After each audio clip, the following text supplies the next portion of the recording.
Work from home करा, शाळांमध्ये online क्लासेसचा अवलंब करा, इंधन बचतीवर भर देण्यासाठी पंतप्रधान मोदींचा सल्ला.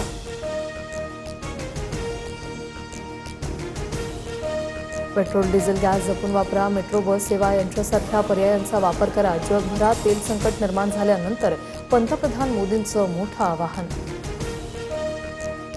मोदींनी दिलेले सल्ले म्हणजे नाकर्तेपणाचे पुरावे. देश चालवणं आता तडजोड करणाऱ्या पंतप्रधानांच्या आवाक्याबाहेर. जनतेला काय खरेदी करावं, कुठे जावं हे सांगण्याइतपत स्थिती गंभीर. राहुल गांधींची टीका. राहुल गांधी देशाच्या राजकारणातले रिजेक्टेड माल. मोदींनी दिलेला सल्ला राहुल गांधींना समजला नाही, म्हणजे त्यांची समजच कमी आहे. मुख्यमंत्री फडणवीसांचं राहुल गांधींना प्रत्युत्तर. दिव्यातील शिंदेंच्या सेनेच्या 9 नगरसेवकांवर अपात्रतेची टांगती तलवार. शपथपत्रातील कथित खोटी माहिती प्रकरणी कोर्टात याचिका. ॲडव्होकेट रोहिदास मुंडेंची माहिती.